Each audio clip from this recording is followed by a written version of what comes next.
Lemonade and match. It's unexplainable. It's unconditional. It's unforgettable. Unstoppable. So intentional. It's so invitable. Indescribable. Hello, and welcome to His and Her Perspective. And here at His and Her Perspective, we find common ground to harmonize relationships. And we do it by having talks like we're going to have today. Today, we're going to talk about Black men and women making war, not love. How you doing, brother? I'm solid. How are you? You look divine. I thank you very much. You are quite handsome yourself over there. Thank you. I appreciate it. Yes. So how was your week? Pretty good. I won't complain. Busy. Yeah. Busy. How about yours? Mine was wonderful, and the week ended with my beautiful children now here in Georgia. So I'm really super excited about that. They have the moving truck outside. They brought their cats to stay with me for the weekend until their place is ready on Monday. But so I have a house full. I'm allergic to cats. You're allergic to cats? I'm allergic to pets. No, I'm just kidding. They are trying to get me to hold on. They're like, Mom, the babies, so I'm a grandmother with cats, right? Great grandmother, because they just had babies, and they're like, don't you want one? No, I don't. It is like having children. No, thank you. Yeah. We have my granddaughter's coming in town later tonight. Matter of fact, we're throwing a birthday party for her here. So this is her second birthday. Oh, that's gonna be so nice. Yeah. Yes, nothing like grandbabies. I tell you, I don't have any yet, but they're coming one day, right? Listen, y'all, if y'all are looking at us, make sure that you are saying something, subscribing to our channels at Vaun the Love Alchemist at all social media platforms, and Coach Michelamonè at the same, as well as our YouTube pages over at the His and Her Perspective show. Make sure that you subscribe, hit that red bell so that you can get any other videos that we upload coming forth, as well as, live streaming like we're doing today. And if you have a question or something that you want us to discuss, make sure that you call us at 304-60-ASK-US.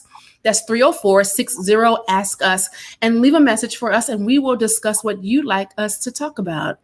Let's see who is here with us on today, brother. Hey, Desi, how you doing? That's your lovely wife. Hey, darling, always in the place. Garthia.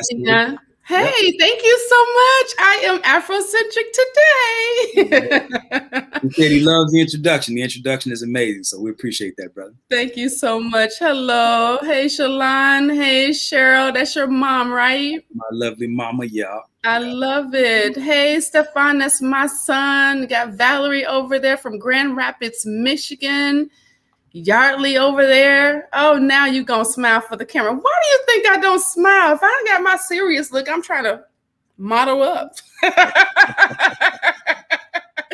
That is all that I'm be doing, Yardley. We got Robert Lee in the house. Black men. Okay, we gonna come back to your comment. We just want to say hello to people first. And hey, James, how are you doing? Thank you so much. Thank you so much. Listen, appreciate you, brother. Salute.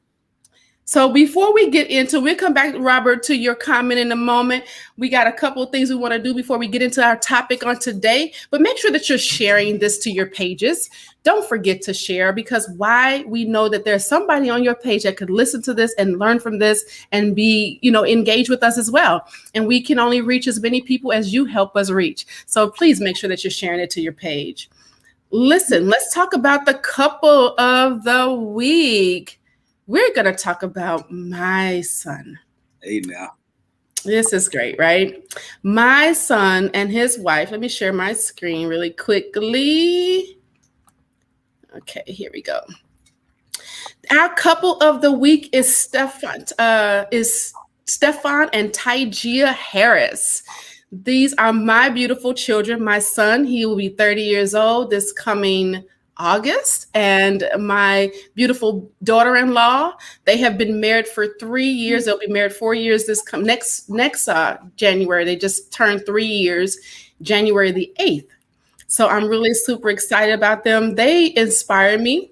They keep going. They really have each other's back. And I really think that they are an exemplary couple in how to do that. They are going against all the odds that, may have been against them or whatever. And they still keep moving. They're strong in loving each other. They giggle and act silly. That is really the key. You got to really be each other's friends. And they're each other's friends. So I really admire that about them. It's a good looking couple. They are hilarious too. So that's always a good thing when they laugh. Yeah. So that's our couple for the week. We salute you, Stefan and Taigia Harris. Thank you so much for being you. So let's move on. And we got one more thing we're going to talk about. Let me unshare that. Remove that. And then I want to talk about something that's going to take us into our topic on today. Okay, let me get that going. Stop screen, share this. It's a heavy topic we got here, so this is gonna be good. This is gonna be really good. So listen, I'm sure if you haven't, unless you live under a rock, that you have heard about Willow Smith coming out as polyamorous. And she says that the history of marriage irks her. So this right here, what do you think about this, brother? Man, you had to throw it to me first, huh? Well, man, coming out as polyamorous, that whole family, they got a lot going on. And it seems to be dysfunction really from the top to the bottom. And I'm trying to be, I don't want to come off as judgmental because in a sense, they're a product of what we're talking about, what we've all experienced in this society. So, as much as anything, I'm just identifying what it is more so than judging them for what it is. Right. But her coming out as polyamorous and then talking about the history of marriage and how it irks her, I'm not sure exactly what particular part of the history that she's referring to, but there are parts of the history of marriage where I could see why it would irk her. So because much of it is rooted in possession. Yeah. So if that's the part that she's talking about, then I can definitely dig it. Yeah.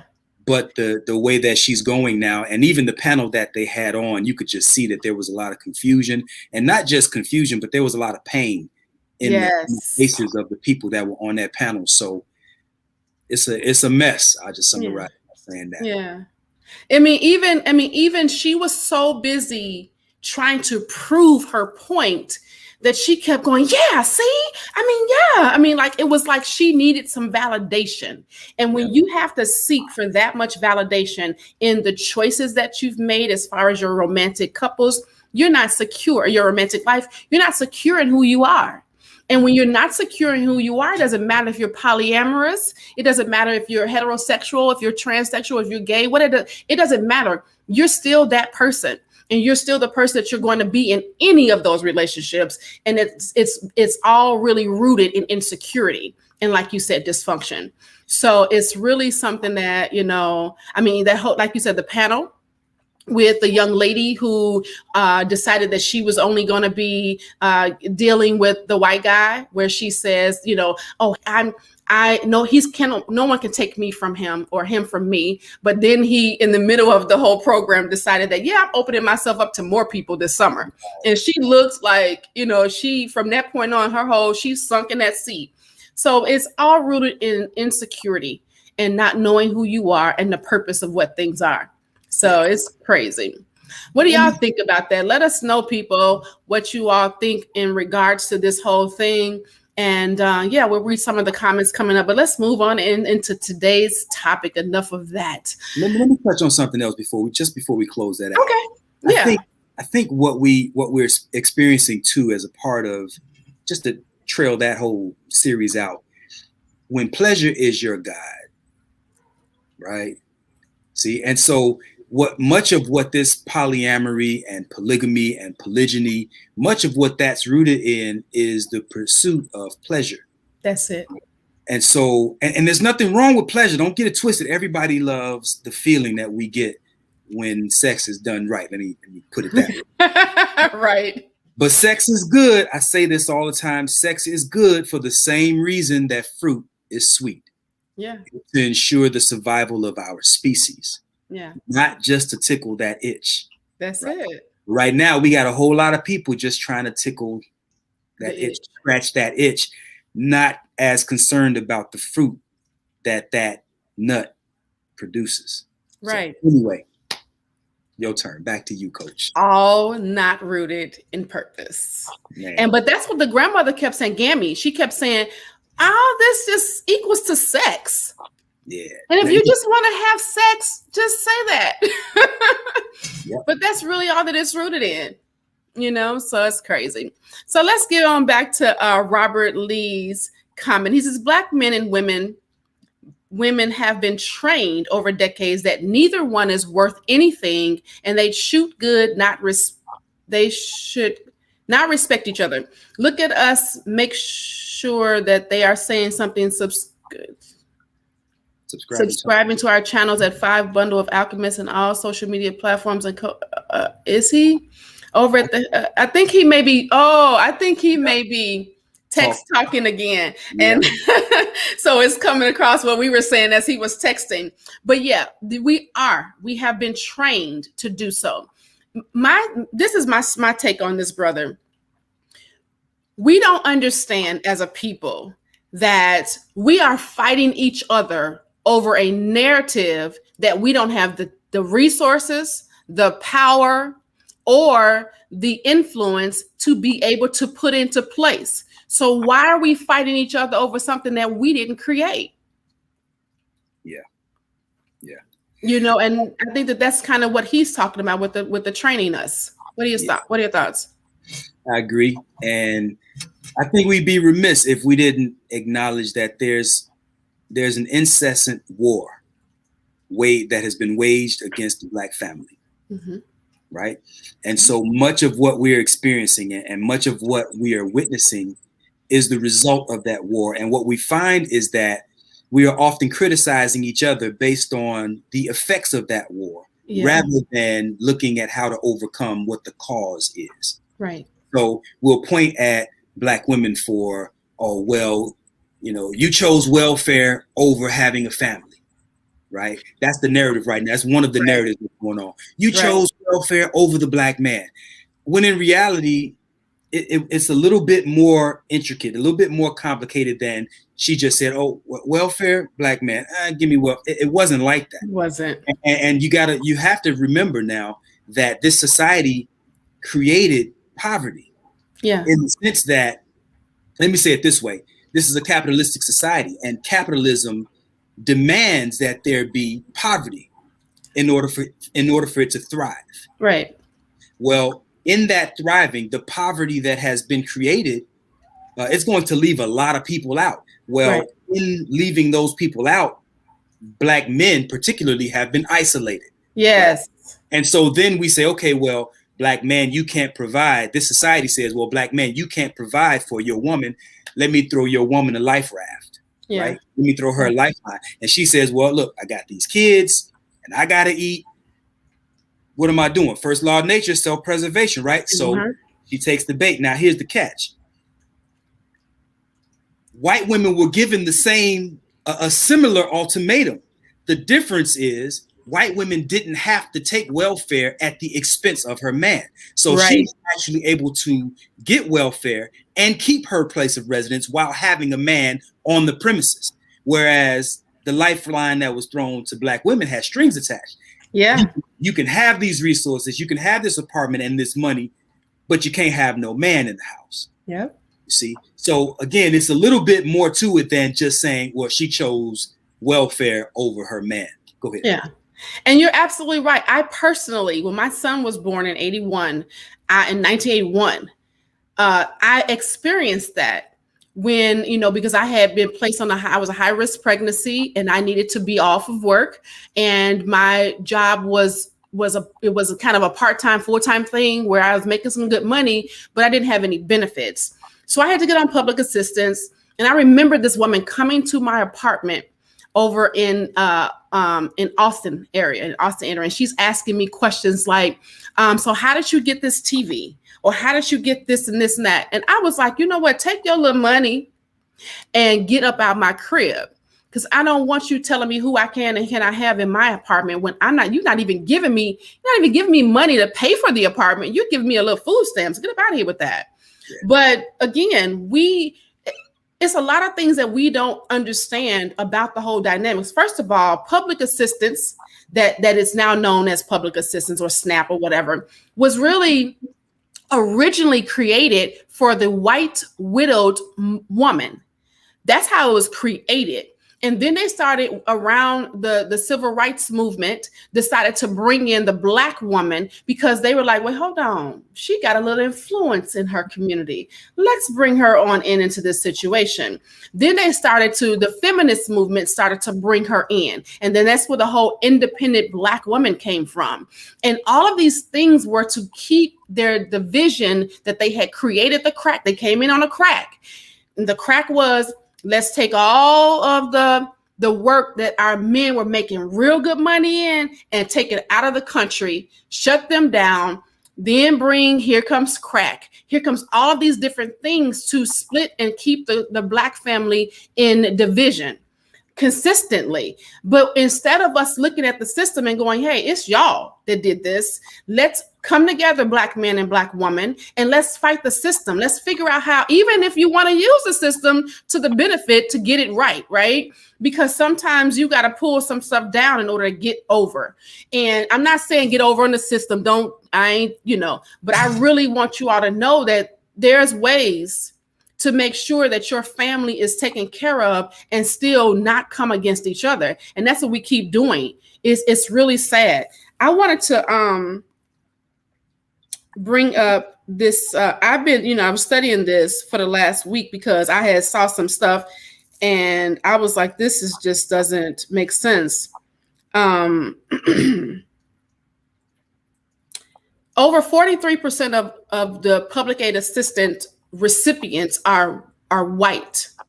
And then out of the remaining 57%, 28% is Hispanics, and 8% is Native Americans, and only 23% are Black. So we're not even the ones carrying, or being carried through this whole thing, It was really a war, like Coach Vaun says, and we've tapped into it, and we're using each other as casualties. The one thing about the art of war that will teach you, if you've been in the service, Vaun, right? Yep. They tell you don't leave your man, right? You on the field, you got bombs going everywhere. You rushed out there and pull that man back in with you. He bleeding, he got gunshots, he got everything. You bring him in. You don't leave him out there. But now, and so this is what we're doing. We're like, you got shot, bye. You hurt, bye. You can't help me, bye. We're, what I'm saying? Of course, you're not gonna, if he in the middle of the field and you can't get to him, they're not gonna tell you to go out there and get him. But I'm talking about if he's next to you, he went down, you bring him. Yeah. See, up until about 1965, Black people, the Black family, represented the most married group in the country. Yep. So as much as 68% of us. No, it was. I think it was closer to 80% of all of our homes, of our families, were two-parent households. Yeah, that's true. So what they did by offering welfare, let me start here. You got to understand now that Western society, this culture, it promotes dysfunction in intimate relationships, male-female relationships. It is I don't want to say the origin, but it breeds dysfunction in intimate masculine feminine relating, right? Yeah. So if that same deal had been offered to white women, Native American women, Hispanic women, Asian women, where we say, hey, the government is going to stand in and provide these services, but you got to kick your man out. They would have taken the same deal. Yeah. It's because they would have preserved their families. Listen, here's the rub though.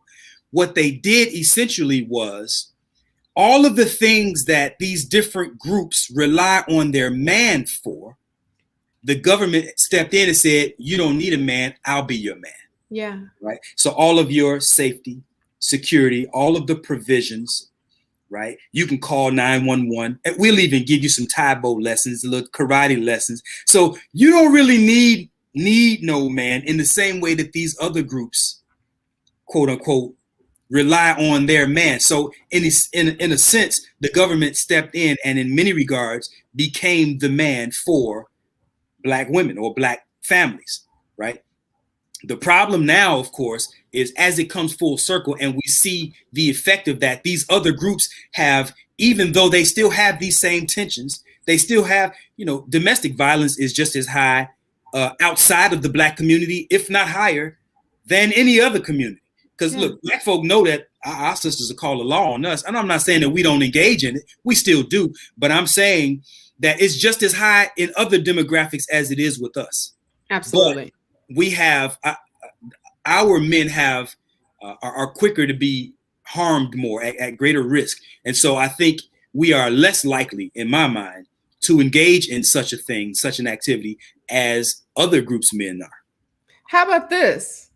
The reason why Black men typically like the white woman is because she's more feminine or submissive, right?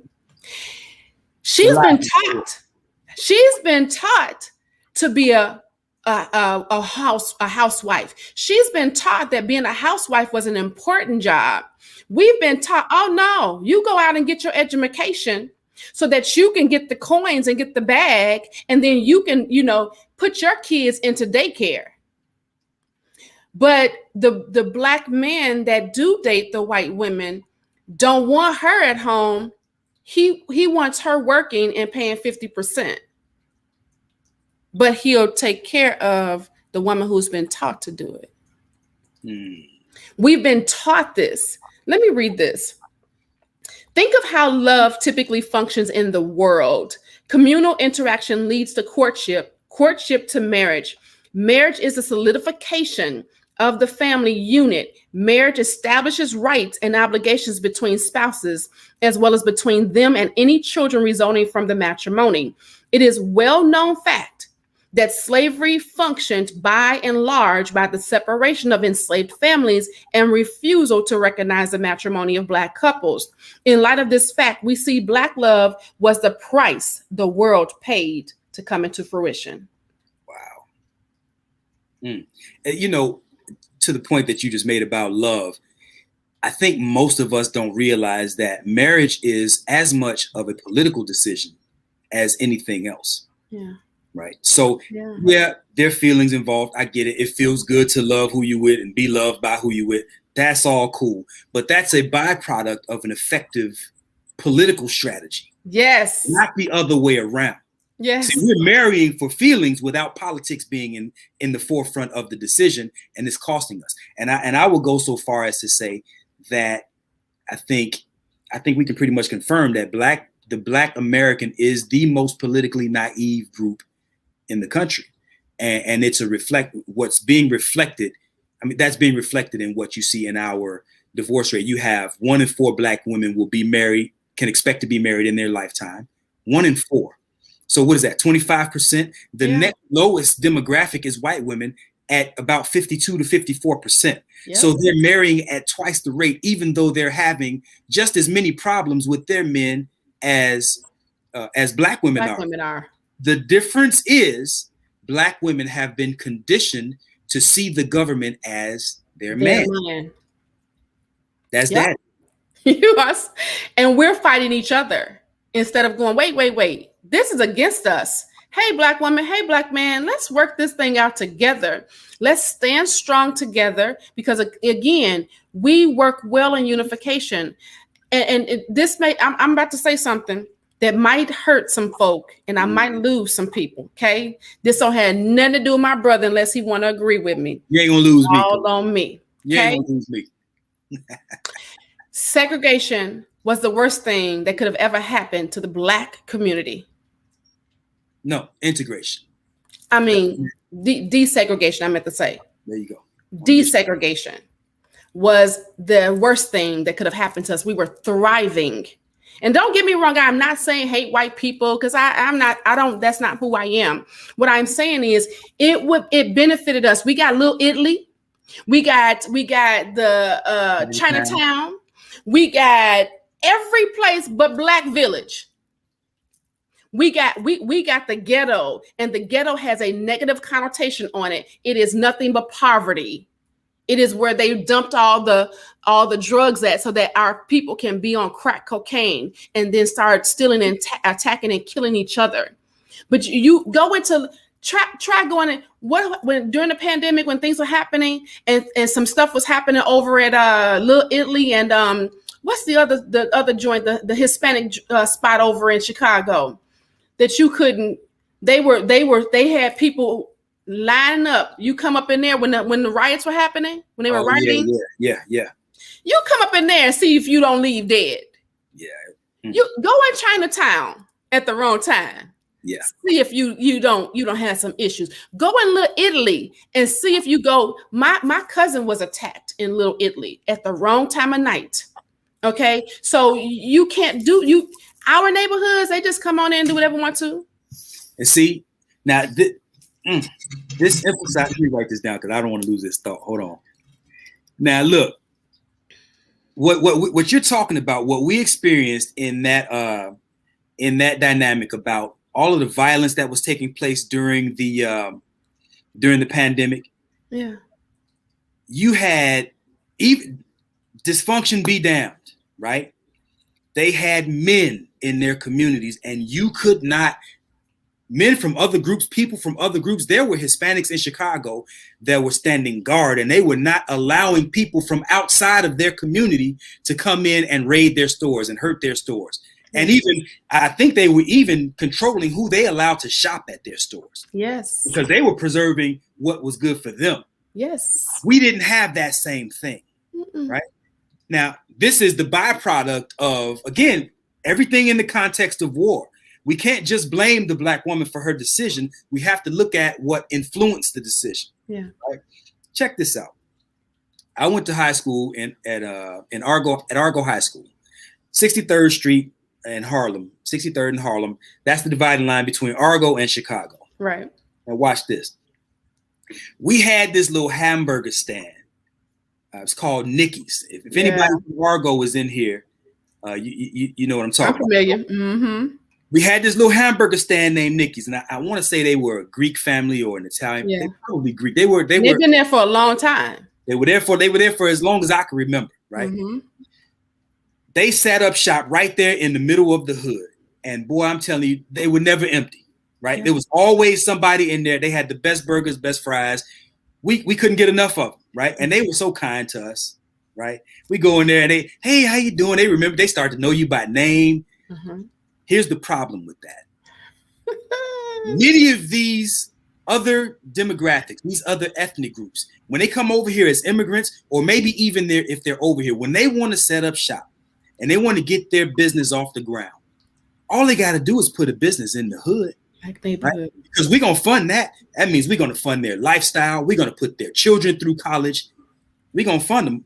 But the political decision, the correct political decision would have been to say, hey, no offense, but Jimmy and them, they got the prize too. We're going to go ahead and break bread with them. Right. And we're going to we have families in Argo, and I can name out a few names, the McDonald family, the Mr. family, the Kirksey family. We have families that have generations upon generations.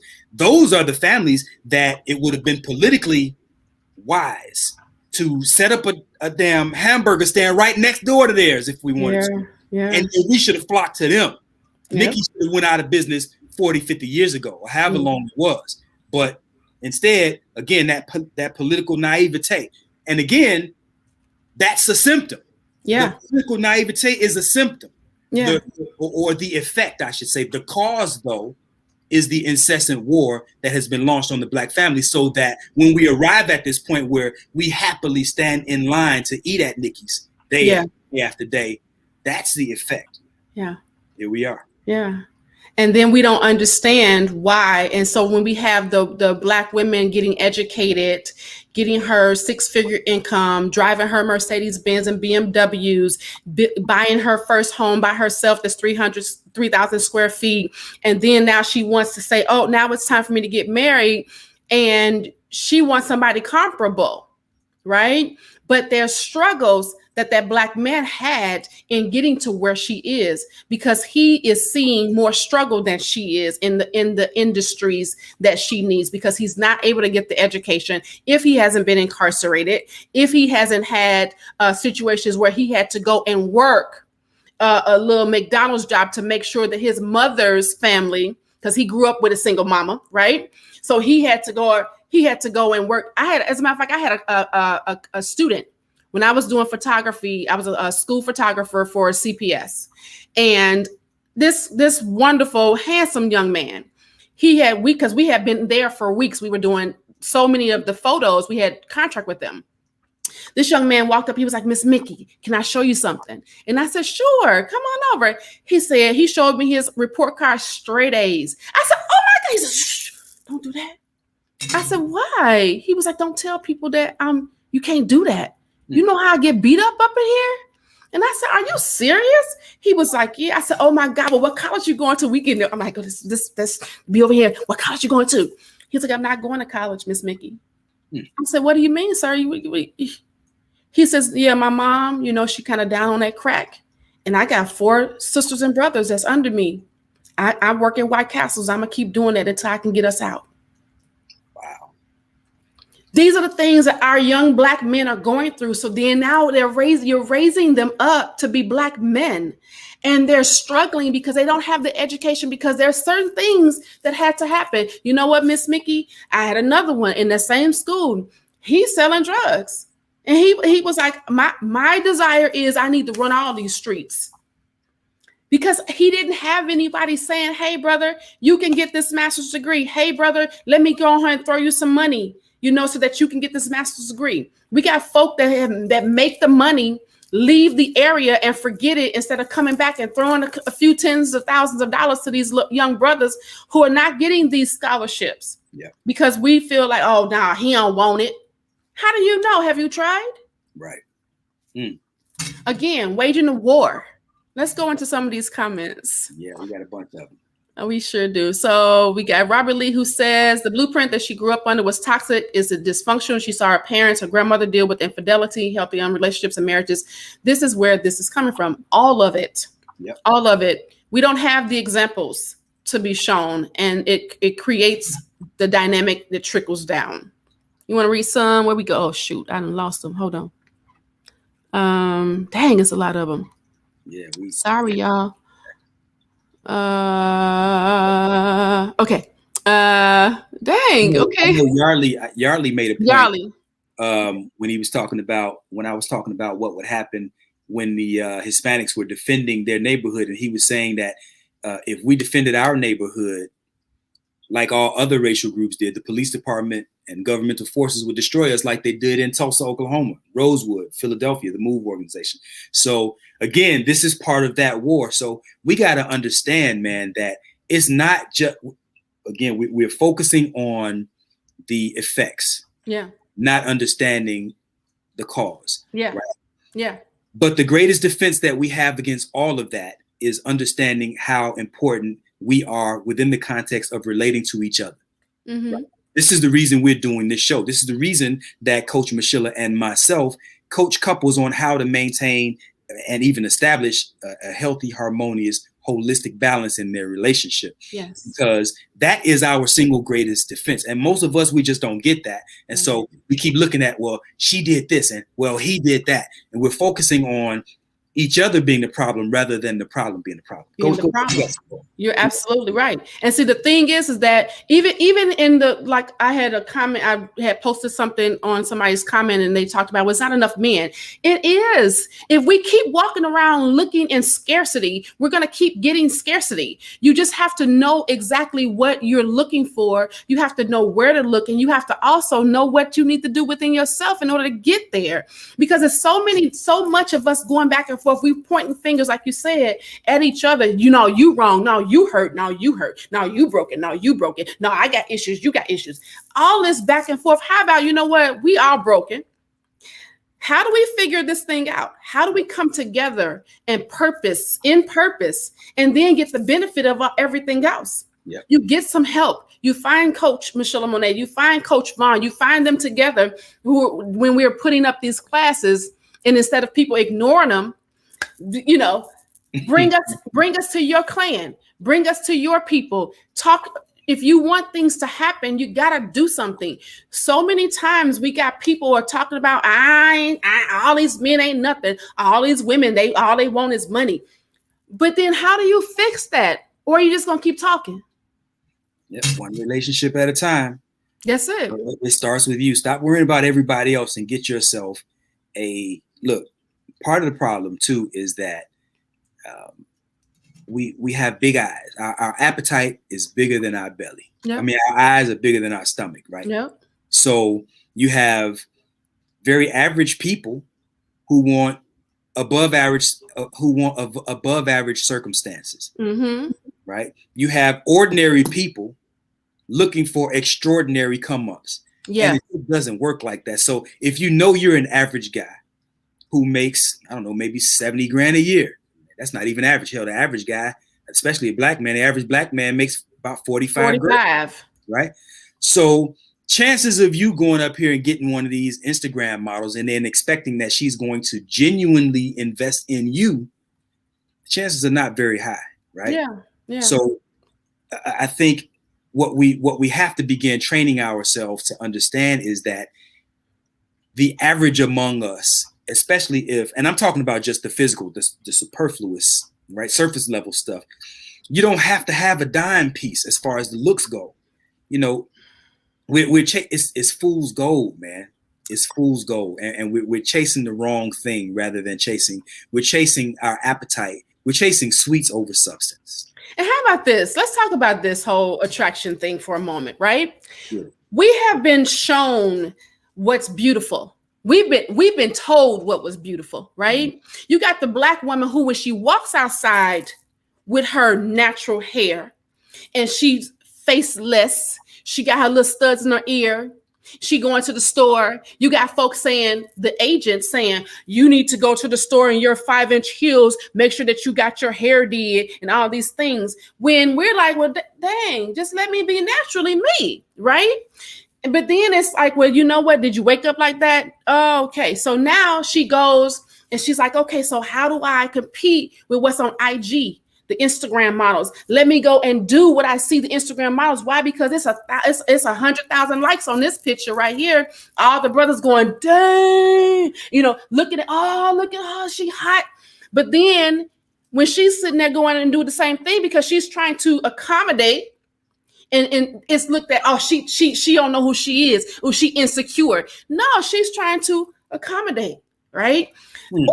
But if she's doing all of these things, oh, I don't like women that got the weaves. I don't like the women that got this and got that. But where's her esteem coming from? If her father wasn't in the house, that's where her esteem would have came from starting, right? Then she's having challenges with that man. Where's she getting it from, right? So now she's trying to find it within herself and what makes her feel beautiful so that she can have the confidence to then be accountable or accessible. Now she's being looked at as she's being fake. Right. So it's like this back and forth. And the same thing for the brothers. You know, he's out here working, you know, hard. He trying to get the coins, and so he can take care of all the needs and wants that she wants. But now you ain't spending no time with me. But baby, I was working 16 hours. You know, so what do you want me to do? Well, I don't want you to spend some time with me. All right, I'll sit home. You ain't working. Do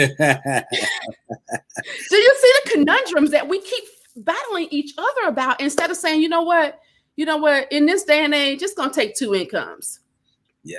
And we have misguided ideas about what our roles are, men, right? We there's this alpha male phenomenon that's out here, right?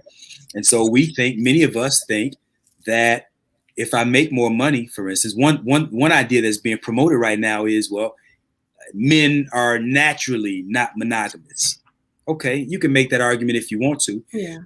But show me a woman who doesn't care that she's sharing you, and I'll show you a woman who's really not invested in you. Right? So now you can go out here, you can get the bag, brothers, right? You're alpha male. You can go out here, you can chase these six figures, and you can make $200,000-$300,000 plus per year, right? And then you think you're going to go and find a woman who's not attracted to you because of these superficial things that you've accumulated. It's not realistic. What's not being encouraged among us is the urgency to get to first of all, to become whole enough to entertain a holistic relationship at an early age, so that somebody is with us through the grind process. Yes. And then show up when we shine. Everybody want to shine like a diamond, but don't nobody want to get cut. Yeah, come on. Say it again, brother. Say it again. So I don't look. One of the reasons that my wife and I are able to enjoy what we enjoy is because she's been from the ground up. We got it out the mud together. Yes. And so now here I am. Yeah, I look good. I got a shiny vest on or whatever. You know what I mean? But she was there with me throughout the process, so I don't have to wonder why she's here. Come on. There you go, right there. I'm not showing up making six figures and like, okay, now let me find a woman who wants me for me. That's it. This is, you don't find, I'm going to take y'all to Animal Planet. You know what I do.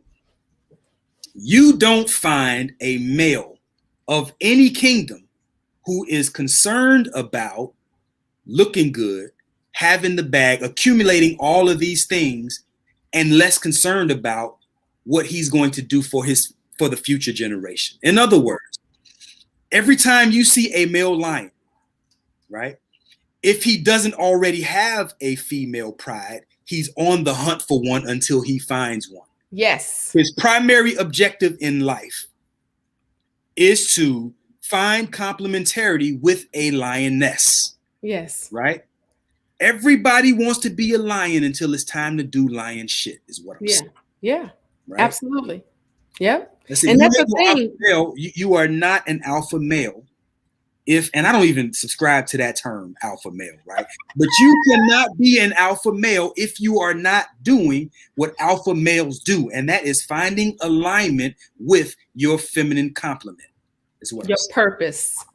And your purpose cannot be fulfilled. Now, I know y'all know I like Steve Harvey. Y'all don't like Steve Harvey, and that's fine, right? But he said this, and I totally agree. He said, you can be a good man by yourself, but you will be a great man when you find her. So then that's where that favor comes in. Y'all know me in the Bible. The favor unlocks when you find her. When you unlock that favor, now you don't have to till the ground as hard because some of that favor is coming from her and it's unlocking some things and treasures that you are not going to be able to get by yourself. It's just, I don't care how hard you work. Until you find and align yourself with your favor, you're going to be tilling the ground. And just imagine tilling the ground with a fork on concrete. That's what you're doing. And you're constantly doing it. It just doesn't make sense, and so why do you keep doing that? And look, how about this? Perfect example. Look at some of our counterparts, millionaires. Oh, they've been married 20, 30, 40, 50 years. Look at our millionaires. They single because they say, oh, no, well, I don't want nobody to try to take 50% of mine. What? If you find somebody that helped you build the 50%, whether it's her supporting you while you out and about to making sure that your home is taken care of, is safe, or she's out there getting a bag just like you getting it.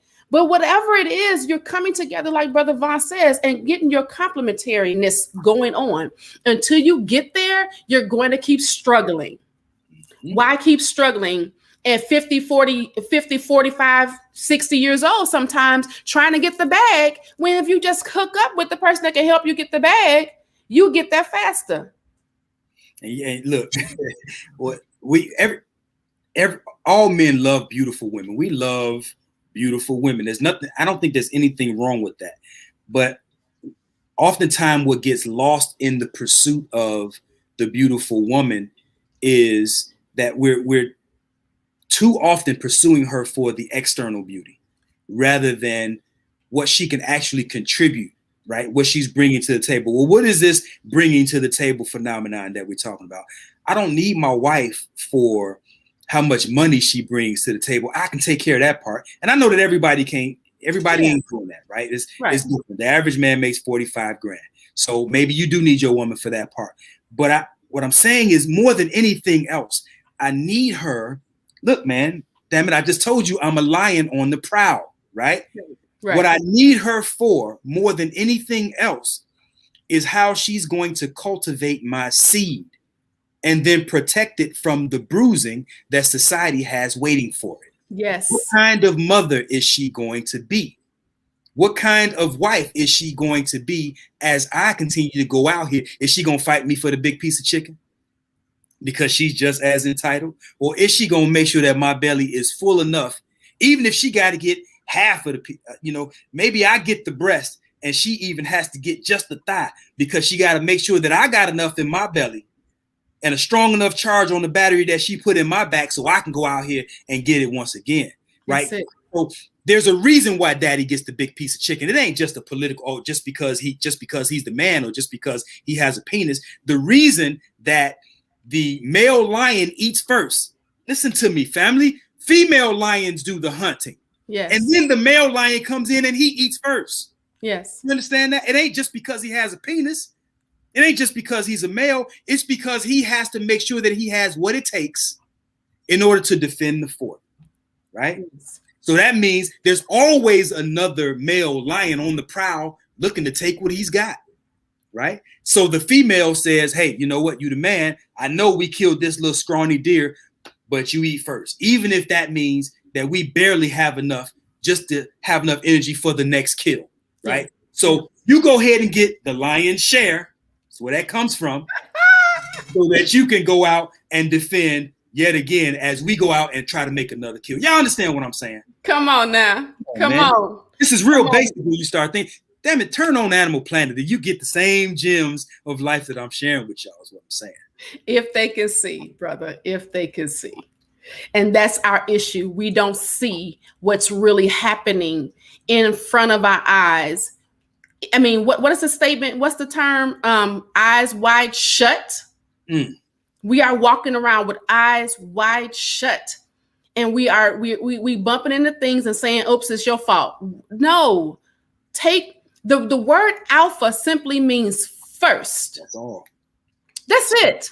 All these other parts that they put into the alpha female and alpha male, it just means first. Let me add something on to that point that I was just making, and in conjunction with what you're saying. One of the main problems that we're having is that when we do rise to the level of so-called alpha male, many of us don't have the sense that it takes to not make our woman feel bad about her supporting role, right? And so we rise to this level of alpha male. We bring home the bacon, and we got, however much money you want to call it, right? And she's doing her part as the female in the home. And she's charging you up every day. She's taking care of the most important thing in your life, which is making sure that your lineage gets into the next generation, right? And then you have the unmitigated gall and the audacity to cheat on her. Because you a man. You a damn fool. Because listen, what's going to happen is, I know a lot of brothers ain't gonna like that I'm saying this.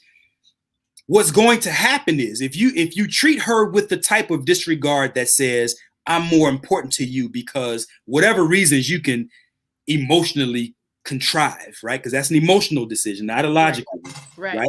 But if you arrive at the conclusion somehow that men are more important than women, and then you feel like you're supposed to have a smorgasbord because they come in all sorts of flavors and sizes. Some of them got thick thighs, juicy lips, beautiful hips. I mean, it's a smorgasbord of women out there. I understand. But my point is, damn it, if you don't have the discipline to continue to cultivate the environment at home that keeps your woman feeling good about what it is that she's supposed to be pouring into you, yes, then what's going to happen is, you're going to end up in court. She's going to take half of what you accumulated, and then she's probably oftentimes going to spoil your lineage.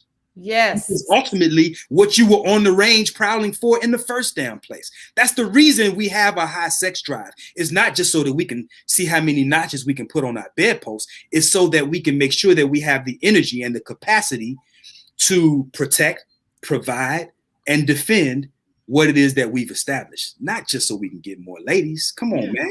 It's really basic, but we're complicating this thing because they can't sell you a set of tires without putting a woman in a bikini. So we think we're supposed to have every piece of pie that we see in the damn display window, and it's just not. Look, narrow is the path, is what I'm saying. I know I'm long-winded, but I'm saying the path is narrow, man. Yardley just said phallic discipline. The path to greatness, even just success, the path is narrow.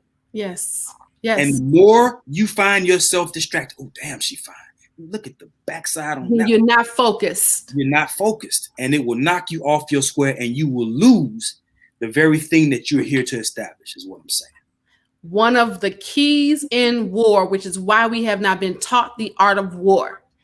You have to stay focused. You never take your eyes off of the prize or the target. If you take your eyes off the prize or the target, you're going to get shot down and killed. That's exactly what is happening to our community. It is dying by the numbers on a regular basis, and we're sitting around thinking, "Oh, it's not my fault. It's Pee Wee Nim fault. Mama down there, 'cause she ain't raised them right." Really? Come on. You give a woman something. I love my brother when he says this. You give a woman something, anything, she will multiply it. You give her the seed, she'll give you a baby. You give her a home, she'll give her a house, she'll make it a home. You give her hell, cheating, disrespect, she will turn around and give it back to you and spread it, like Brother Vaun just said, into your lineage. Then telling them that you ain't no good. All of that is just more of it. If you want your woman to be a complementarianess, then you must make sure that she feels safe. And women, let me go here because my brother done got on the men, right? Women, you cannot keep walking around talking about you don't need a man. Then you ain't gonna have one. You can't keep walking around saying ain't no men, good men out here. Then you're not going to find any. You know, we talk about it in the church. Oh, you know, reaping and sowing is still called the law of attraction too in the world. Whatever you keep saying there ain't enough of, or there isn't, or this ain't that, and it ain't that, you're going to keep getting it ain't that. You want something good. You look for something good. You find something good in that man that you have. I'm so sick and tired of people talking about I outgrew him. You've been together for how many years and you outgrew him? How about you outgrew yourself because you don't know who you are? And listen. We have got to get to the place where we understand the dynamic of what we've been here to do. We are here to be fruitful and multiply. And everything else outside of that is pure reward for doing what we've been sent here to do. We're too busy trying to do everything else. And we're wondering why we're not getting anywhere. It's only 13% of us in the United States, but we got a whole continent.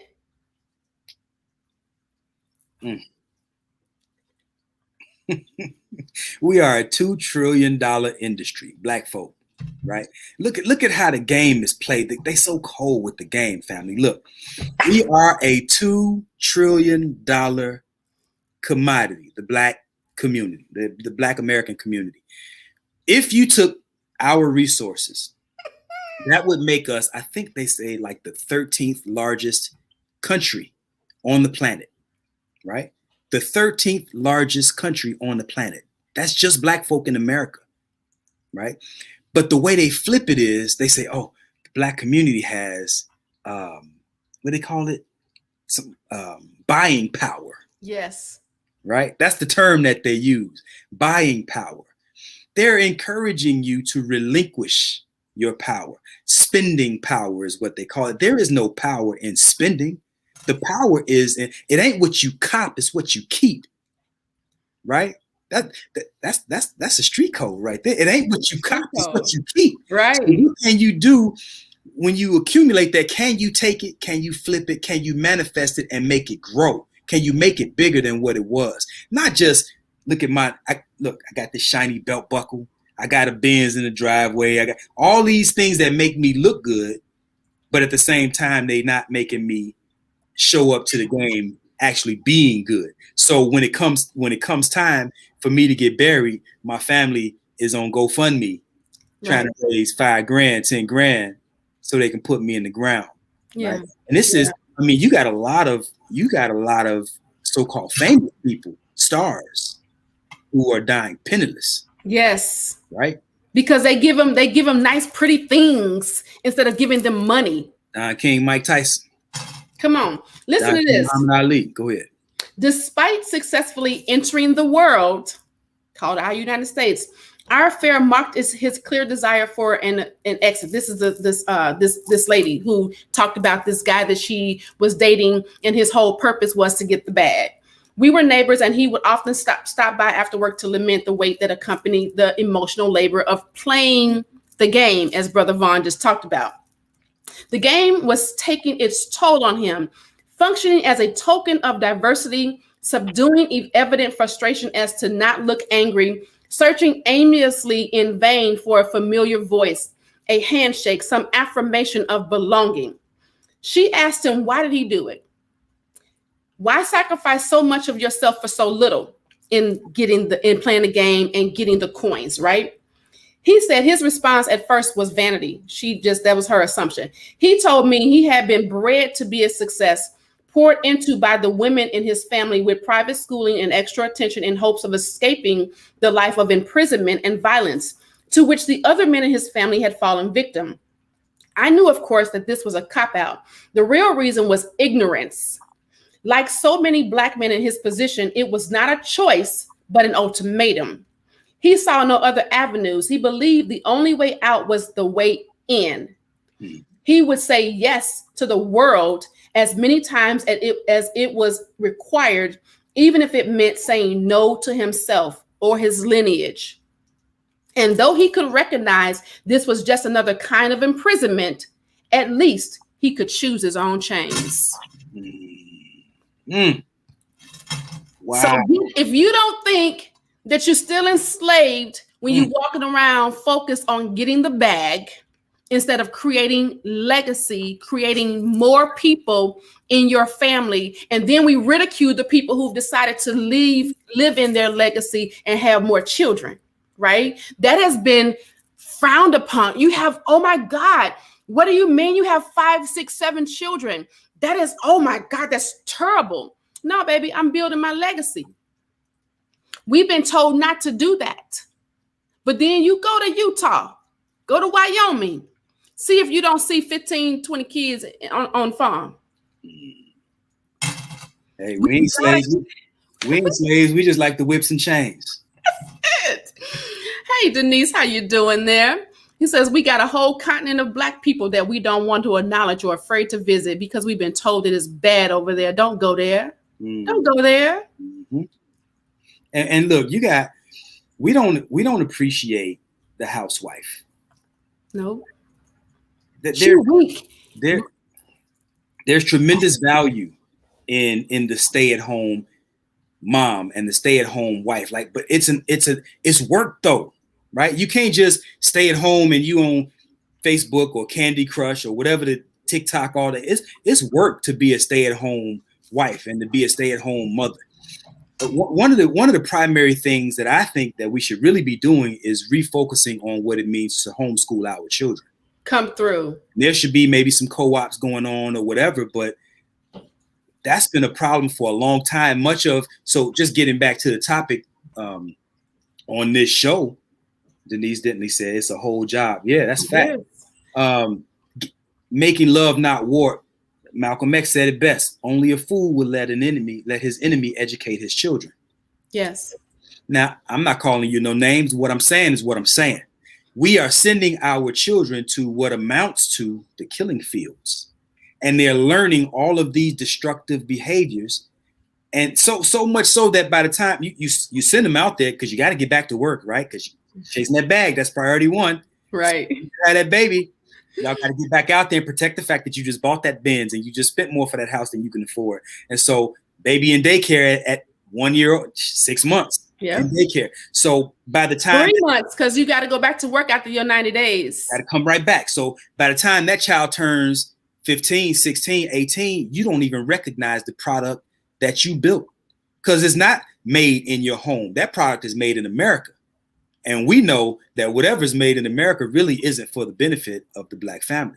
So again, what we're going to have to start doing is reestablishing what it means to homeschool our children. It is underestimated, but it is critically important because our children are going out here getting introduced to ideas that are, just presented to them as alternatives. Yeah. Right. Yeah. Getting introduced to these alternatives. And we don't know what the hell these teachers are teaching. And then you got teachers that are showing up. They're not emotionally or psychologically healthy. And so they're imparting ideas into your child. So that when your child, and look, your child looking at you like, well, hell, you sent me here. They must know more than you. My teacher said X, Y, and Z. Yeah. Right. So when your child comes home, are you really smarter than the 5th grader? You can't help me with my homework. So you're no longer the authority. You're no longer the foremost authority in your child's life. So by the time they're 8, 10 years old, they're second guessing damn near everything you tell them. Now, again, it's healthy to ask questions. But again, what the reason that they're questioning you is because they really don't think that you're any smarter than the source that's giving them most of their information, which is the killing fields. How about this for the women who like being Proverb 31 woman? You think that she was a working woman outside of her house? Ooh, school them. Do you think that she actually went outside of her house and took care of somebody else's business? Or do you think that she was taking care of the business of her household? It says she is worth far more than rubies. Her husband has full confidence in her and lacks nothing of value. Sounds like a housewife to me. Well, go back and read it because we've been taught that the Proverb 31 woman going out to get the bag, that ain't her. She could possibly not be selecting wool and flax and working eager with her hands. And it did not say that she was going to the merchant ships. It says she is like the merchant ships bringing her food from afar. What does a merchant ship do? It's diligent in getting that product from one place to its end. The diligence. It says she gets up while it's still at night. She provides food for her family and proportions for her female servants. If she was working a 9 to 5, she wouldn't be doing that. Proverb 31 woman. If you want to be a Proverb 31 woman, learn how to be feminine. Learn how to work your femininity. If you want to find that man that you're so far saying that he's not out there, get off of the masculine energy that this world has taught you to thrive and survive on. Find your feminine energy so that man can find you. It's simple. It's really that simple. I had a young lady say, well, it's not enough men out here. You can't tell me that, honey. I've been married 4 times. And I done had 2 more to drop to the knee. So I done had 6 proposals. That's right. You can't tell me it enough men out here. That's right. That's right. I saw a dude on TikTok today. I was scrolling. Somebody sent me this proposal. This dude proposed to this sister. And she said yes. And he dropped down and started twerking. Yes, I saw that. Saw that? I saw that. I don't know if she respected that, but to the point that you just made, a lot of women are showing up and they're not as feminine. They're not as soft as they could be. But you got a lot of men that are showing up that are not as masculine as we need to be.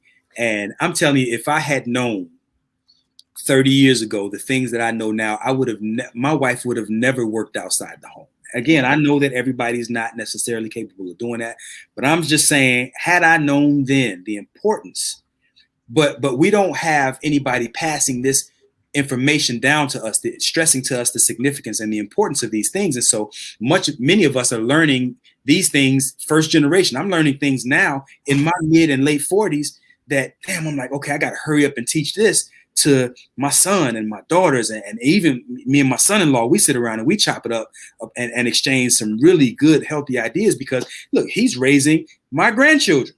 Right. So, Yarley just made a comment above where he said, where is it at? Let me see.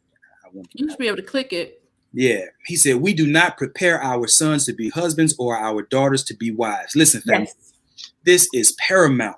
This is critically important that we begin teaching our daughters, especially because, men so-called increase in value as we get older. So a man that's 40, I can get out here. A man my age could get out here on the dating scene at 45 plus years old. And if he got, enough money in his pocket and enough game about himself, he's still very attractive to younger women of the opposite sex. But a woman, it becomes more challenging as she gets older. So we have to start imparting in our children and even our men to get to be serious about relationships at a much younger age. There needs to be some urgency about establishing complementarity with their feminine or masculine counterpart at a much younger age, because I'm telling you, it's so much sweeter when you have somebody that builds it with you rather than somebody showing up when you've already set the table. Absolutely. So this woman, she was doing some interviews, and she says the interviews, many of the men credit their partners, kind of what Coach Vaun just said, with making them better husbands, fathers, and men. According to one of the participants, I always tell her that I couldn't have become who I am without her. Meeting the right person to stand with the right person is probably the most important decision I've made in my life. Another man says, what attracted him to his wife? One man stated, I think just how she was able to articulate to me who she was and how she shared some of my values when it comes to children and relationships. It's just how she carries herself. Her presence made me want to be with her, and I never had another woman make me feel that way. This is the last one. The media portrays us as shiftless and violent and not to be trusted. She's talking about men. I think when you see a man with a woman treating her well, a man with his children treating them the way that they should be treated, it dispels a lot of what folks see in the media. Just seeing positive men doing what men should do is a good thing, one man says. This is the thing. It's time out for us saying things like, you know what, like the MGTOW. We need to talk about that too. You know what, forget these chicks out here. I ain't going, I'm just gonna go ahead and get the bag. And then you wondering why you keep getting the type of woman that you're getting. Or forget men, I'm just gonna go out and just worry about my career and then worry about it later. No, girl, worry about it later. You're gonna not have a man because you're going to be so, like he said, you're gonna be like, I done built all this and it wasn't nobody but me. I did it all by myself. Then it's gonna be very difficult for you to bring in a man in your stuff, right? And y'all trying to figure out, well, no, I bought this house. No, I bought this house. Well, who house we gonna stay in? All these different things and different ideals that just don't need to be there. We're inserting all this unnecessary foolishness within our relationships instead of relating to one another in just simplicity. We're making things complicated and they don't have to be. Yeah. You know, we need to get better with that. Yeah, I agree. We have to allow the man to be the man, understand your role as the woman. Ooh, honey, folks don't want to talk about roles. I ain't know roles. What you mean? I got a role. You got a role. Yep. And then that needs to be clear. Look, the part of the problem with that whole understanding your role thing is that we don't have a culture that clearly identifies what those roles are. And so many people are kind of figuring it out as they go. Orenthio Scott just said, my father worked 3 and 4 jobs so that my mother could stay home with us. Yeah. Look, I mean, and I know Orenthio, and he has a lot of brothers and sisters. And so, you know, who's going to raise these children so that they grow up, train a child in the way they should go? right? And Orinthio, him and his brother, those are two of some of the most upstanding brothers that I've ever met in my life. And you could see the imprint that solid parenting has left on them. Solid, and every home is its own individual culture in the midst of a larger culture. What we're experiencing in the Black family dynamic is a very fragmented culture and a very fractured culture. And we're going to the larger society, the dominant society, looking to make us whole, when that's actually the source of our brokenness. Yes. It's irrational. It's illogical. Yes. Let's talk about this. I understand that is different types of MGTOWs, Yardley, and you don't want me to, it's not what you think. Let me say this. I don't care if it was A through Z MGTOW. If they had 26 different ways to go, the fact that it's men going their own way, away from the complementarianness for his counterpart that he has been set here to be a part of, it is dysfunctional. It is I'm about to say it. It is. I can't even get the word out. Say it. It is perverse. That's right. That's what it is. It's perverse. I agree. It is not natural. Nope. It is built on nothing but dysfunction, pain, and the inability to say, I'm hurt. Can somebody help me? That's what it's built on. Yep. Because anytime you want to walk around and you want to wallow in your pain and get upset because you got hurt instead of getting some help, you like that. I love how Ayana and Vans that say you addicted to that thing. Go ahead and get high. You keep getting high off your pain instead of saying, you know what, I don't like this feeling. I want to get help. I need to get some help. That's what you do in Alpha. Get it first. Look. The feminist movement was wrong too, but they sucked us into it because we had influence. Yep. I agree. We didn't create it. Look, I go back to Animal Planet, and I have never seen a lion going his own way. The only time you see males going their own way is when they've been defeated. I understand life ain't fair, and a lot of us are just going to get the short end of the stick. Well, let me say it this way. A lot of us are going to come up short. Yeah. Because one thing that we do have as men and women is we have the ability to make ourselves better. Yes. To sharpen our sword, if you will. So I have not always been the man that I am today. I think I'm a pretty good man right now. I plan on being an even better man. But 30 years ago, the man I am today would not be very proud of the man that I was 30 years ago. But there were tools at my disposal so that I became a better version of what I was able to become. Yes. So when you have men going their own way, I get it. The bag now becomes your purpose. That doesn't mean that replaces the reason that you're here. Yeah. But now it's your new purpose. So now pleasure is your God. Yeah. The bag. Yeah. How many chicks on my leg? Yes. Right? You being with 30, 40, 50 women, however many you can get, that means that you can get a lot of women, but it does not make you a primary male or an alpha male. Yeah. Alpha male behavior is what it is. We got the term from Animal Planet. We got the term from observing animals. You cannot look at what animals do and then just say, well, I'm just going to take a piece of that and then apply that whole term to now what it is that I am. So now you an alpha male without what it means to do what alpha males do. That's like, I don't want to say that. That's probably a bit too R-rated for the show, but alpha male being a beta male. I'm gonna stop right there. I think I said enough because I'm getting. We got to get better, people. We got to get better, and it's gonna start with an attitude that, you know what, this ain't right. What do I need to do? How do I help? And what you do is, first of all, you get help yourself. You reach out to a therapist if you can't, handle some out-of-pocket expenses that would take to get a coach, because most coaches don't work with insurance because they don't like us. Why don't they like coaches? They don't like coaches in the big pharma because we take you from where you are. We utilize a little bit of your past to get you where you need to be. Yep. Therapy, nothing wrong with being a therapist. Okay, not coming against the therapist. Nobody come for me. But therapists take you back. How do I know this? I am in an MFT program and I'm watching how they're doing it. They're keeping you here for a purpose. They take you back, uncover all this stuff, and then you sitting there in this hole going, how do I get out of here? Oh, well, don't worry about it. We're going to keep talking about it. No, I don't like it. The only reason why I even considered getting the MFT, getting my license in marriage family therapy, is so that I could attract some people that do have insurance because they can't afford my prices, and then I can reach more people. That's the only way. I don't like their practices because it's not getting to where you need to be. Don't get me wrong. It may have worked for somebody. Okay. Some people may feel like therapy works for them. It never worked for me.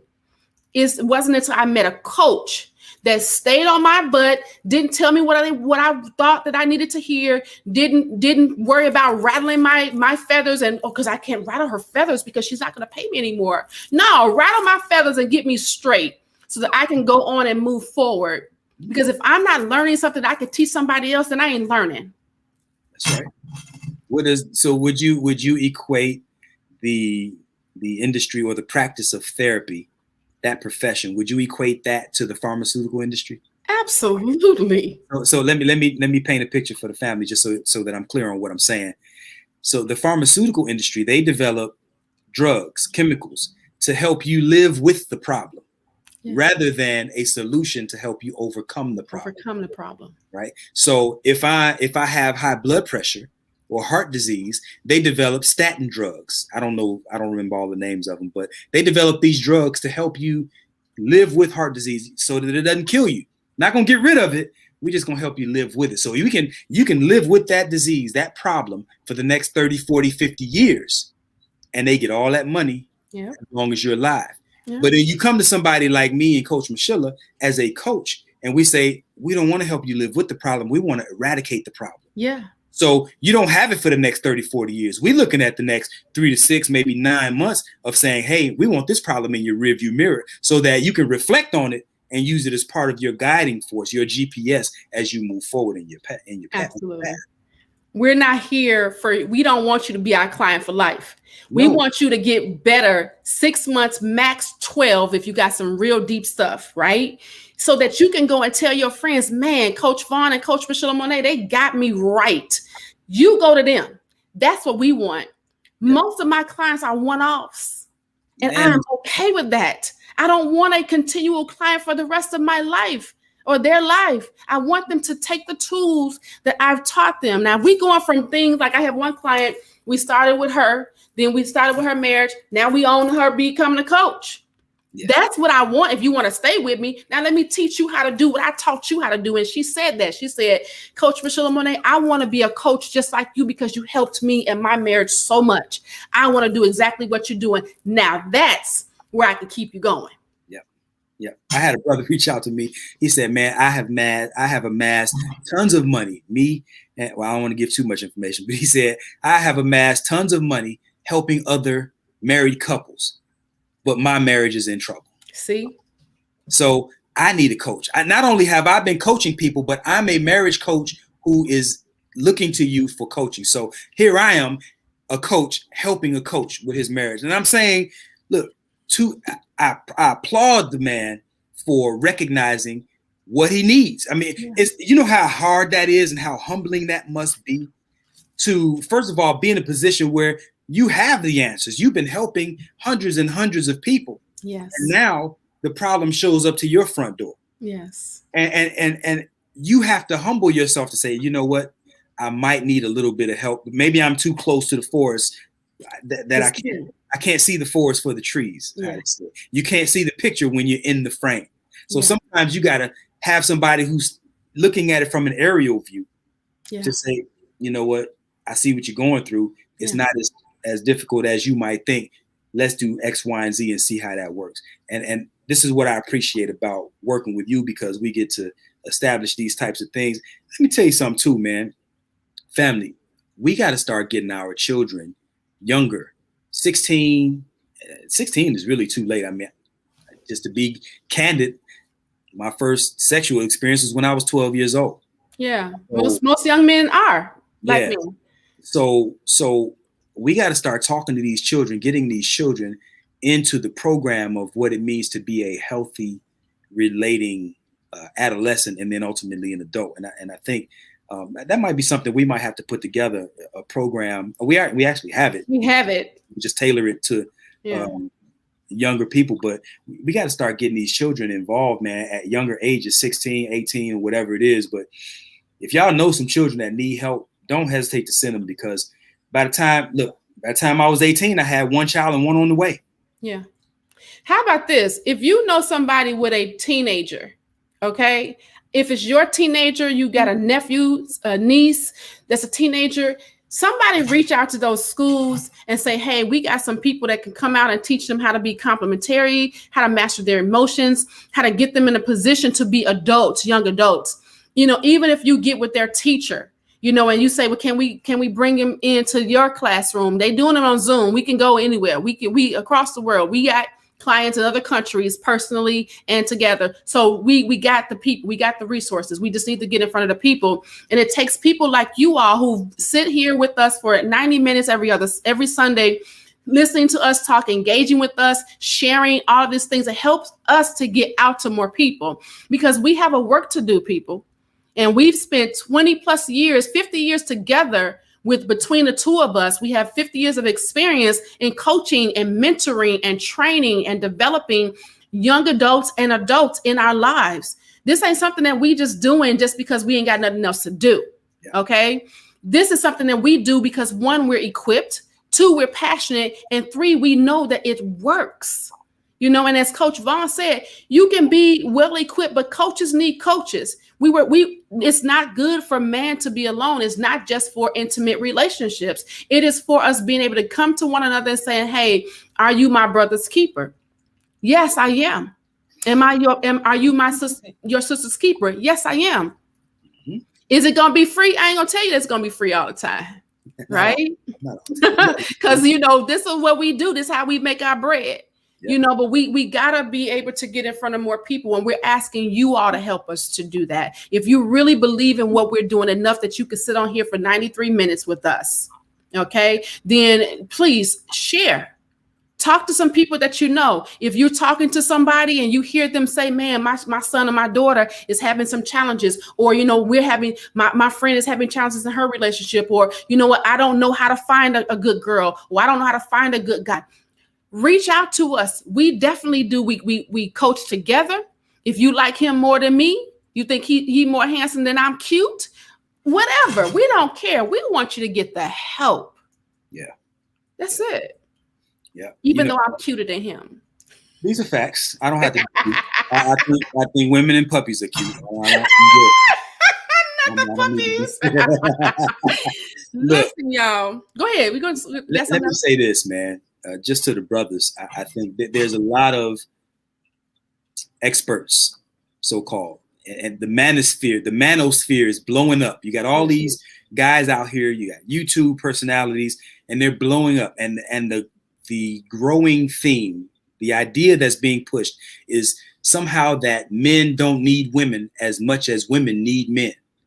And I'm telling you, one way that you know that that's not true is because you have a lot of men, an awful lot of men, who are incredibly frustrated with the state of relationships. Yeah. If it was so easy to just move on without women, or to just go to another demographic and get you a white girl, or get you a Hispanic girl, or go to South America and get you a Brazilian girl, if it was so easy for us to move on, then you wouldn't have so many brothers going their own way, men going their own way, out here frustrated, complaining about how unfeminine or unladylike women are. You wouldn't have all these different men out here complaining so much about the state of relationships. They would have just moved on. So what I'm telling you is there is an equal level, I'm going to say an equal level of importance that we find complementarity in one another. The overwhelming majority of us, better than 80, I want to say right around 85% of us, are still marrying each other.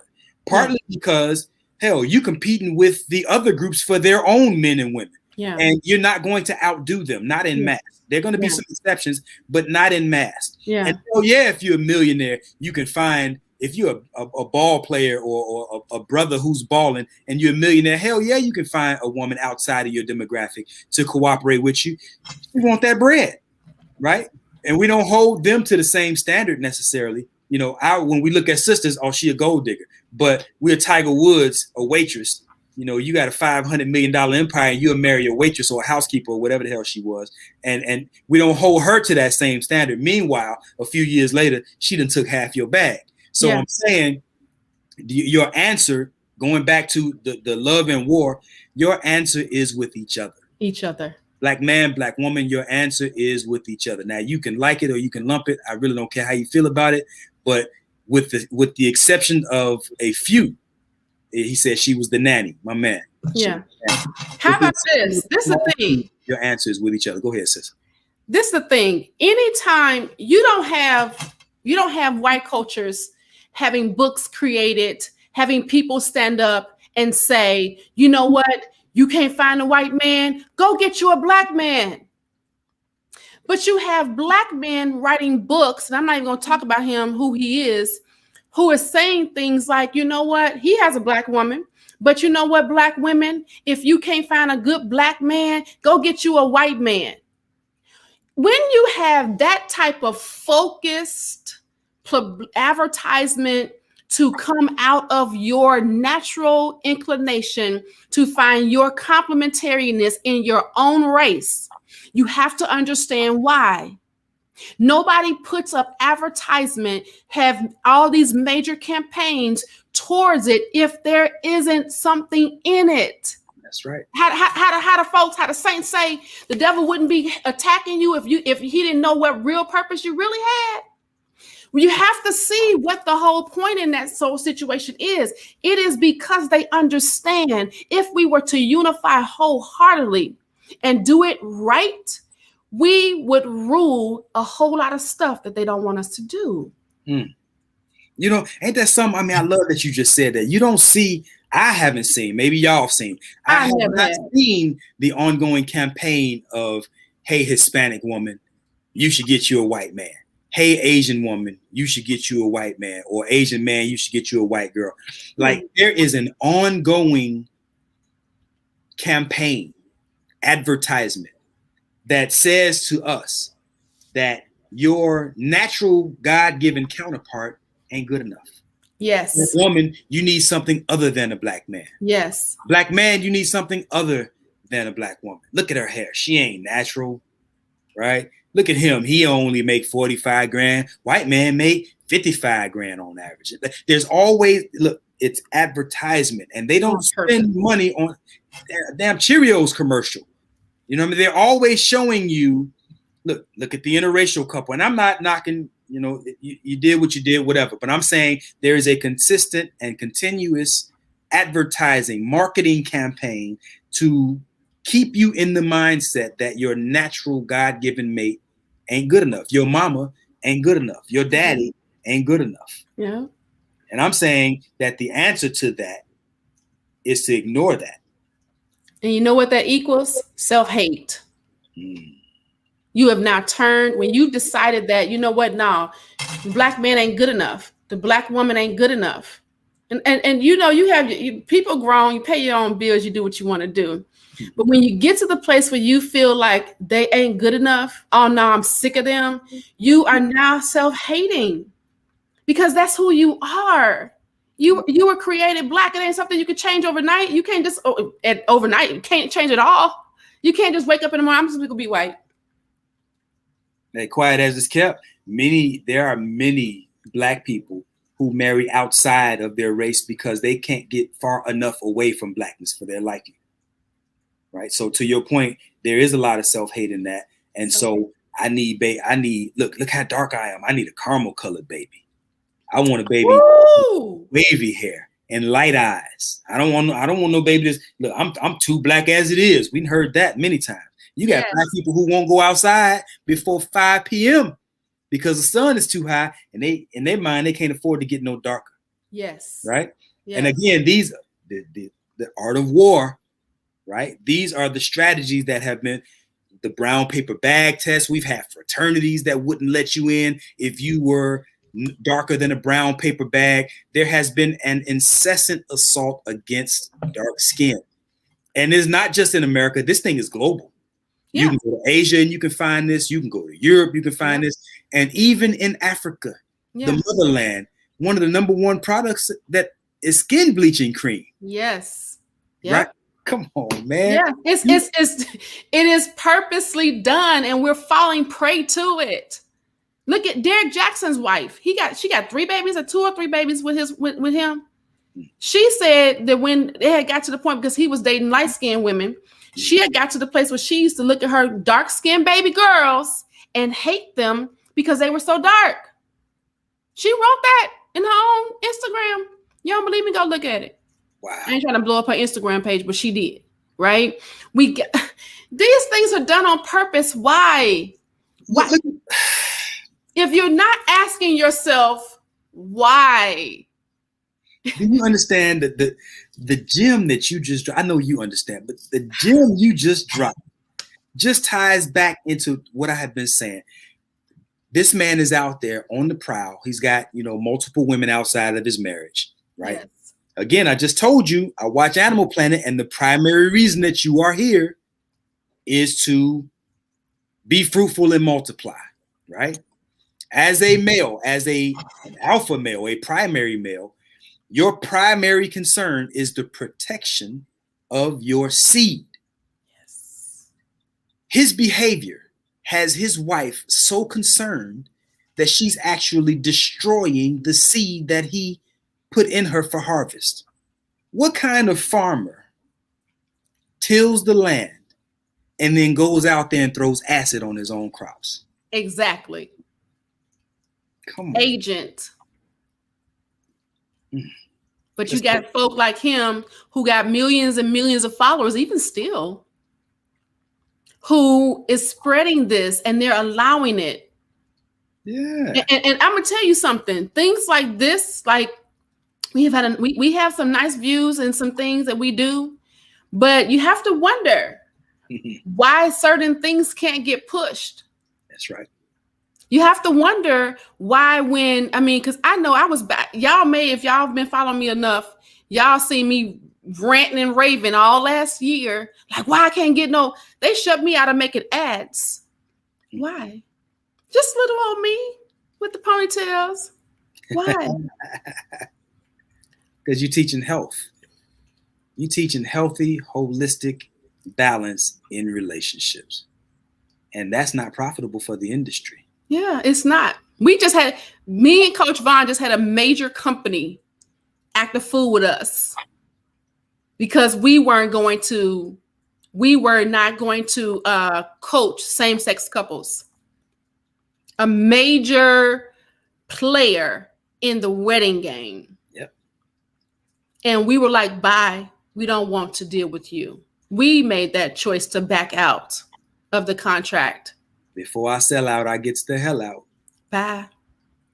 We'll figure it out. That would have placed us in a page 1. Yeah.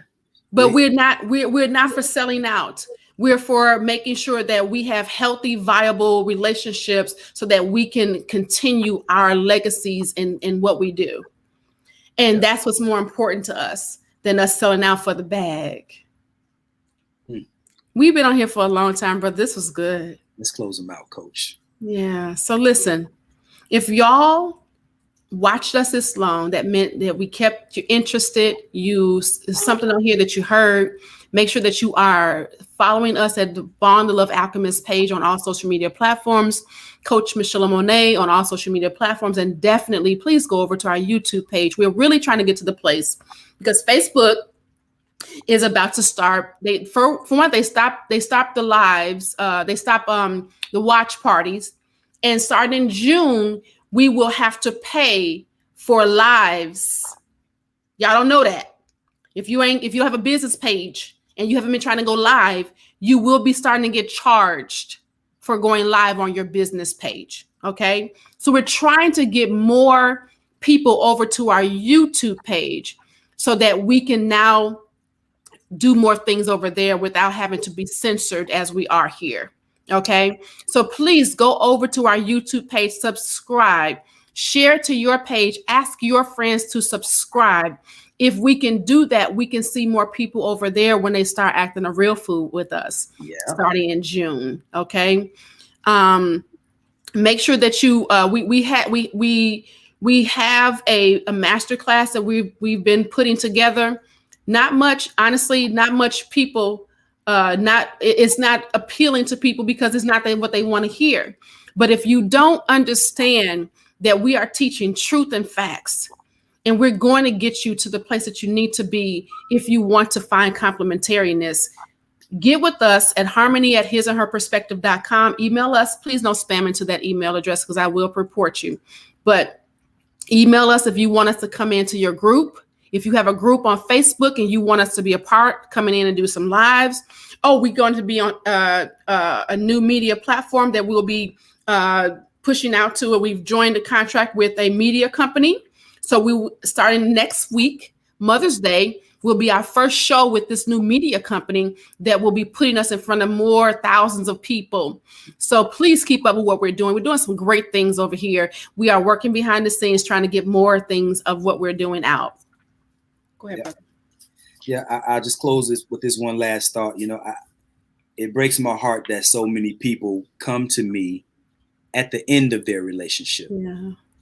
And start sharing with me things that once I start responding to them saying, well, man, I ask them questions or give them different suggestions. Oh man, I wish I had known that 6 months ago. I'm saying, family, before the ship is sinking, get help. Yeah. That's what Coach Michela and myself, this is what we are here for. If there's trouble in the water, get help. Yeah. You know what I mean? And if you don't like us enough, then get help from somebody else. That's fine too. But don't let the ship go down and then start trying to figure out what you could have done about it. And that's hustling backwards, and that doesn't work, right? Mm-hmm. So I'll end on this note. I like to say that Black people are beautiful, and we make some beautiful babies. But it does us no good to be Black and beautiful if we are not also Black and powerful. Absolutely. And the way to reestablish Black power is through the Black family. Hey, look, could have been anywhere in the world, but you're here with us. And for that, we are eternally thankful. Love y'all, family. Bye. Peace.